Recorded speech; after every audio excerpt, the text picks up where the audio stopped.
তো আজকে বানালাম আমি শুকনো মাছ দিয়ে সিম দিয়ে আলু দিয়ে। তো শুকনো মাছ তো তোমরাও খাও, আমরাও খাই মাঝে মধ্যে। তো এখন ঠান্ডা পড়লো, তো ঠান্ডার দিনে শুকনো মাছ সিম আলু দিয়ে পাতলা ঝোল বানালে খুব দারুণই লাগে খেতে, গরম গরম ভাতের সাথে ভালোই লাগে খেতে। তো অনেক দিন পর আজকে শুকনো মাছ বানালাম। তো শুকনো মাছটাকে আমি ভালো করে ধুয়ে পরিষ্কার করে নিয়েছিলাম, তারপরে অল্প ভেজে নিলাম তেলের মধ্যে।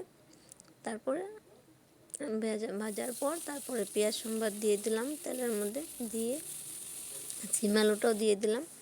সিম আলু দিয়ে লবণ, পরিমাণ মতন লবণ, তারপরে এটার মধ্যে হলো কাঁচা লঙ্কা আর রসুন আর পেঁয়াজ, আর কিছু না মশলা, আর এখানে হলুদের গুঁড়া আর একটু মরিচের গুঁড়া দিয়ে দেব।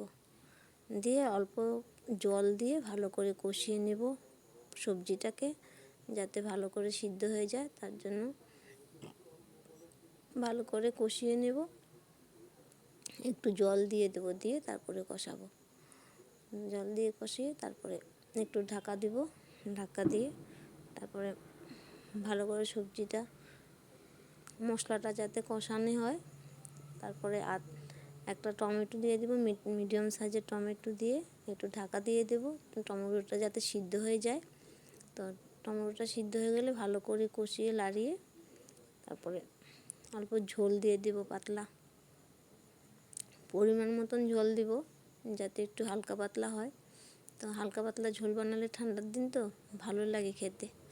আর শুকনো মাছটা তো দারুণই লাগে খেতে। তো শুকনো মাছটা আমরা বেশিরভাগ শুকনোটাই অনেক সময় চাটনি খাই, তবে আজকে সবজি দিয়ে বানালাম।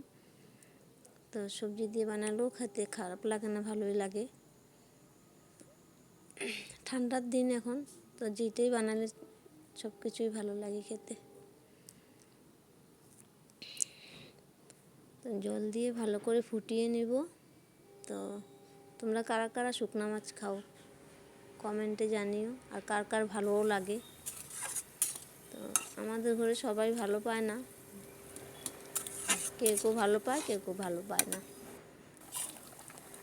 তো শুকনো মাছটা দিয়ে দিলাম এখন ঝোলটা ফুটানোর পর। তারপরে একটু ধনিয়া পাতা দিয়ে দিব। ধনিয়া পাতা দিলে তো সব তরকারিতেই ভালো লাগে এখন ঠান্ডার দিন। তো ধনিয়া পাতা দিয়ে একটু ফুটিয়ে নামিয়ে ফেলবো। তো আমার শুকনো মাছের তরকারিটা তোমাদের কার কার ভালো লাগলো কমেন্টে জানিও। আর যদি ভালো লেগে থাকে একটু কমেন্ট, লাইক, শেয়ার করো। আর সবাই ভালো থাকো, সুস্থ থাকো। আজকের মতন এখানেই ভিডিওটা শেষ।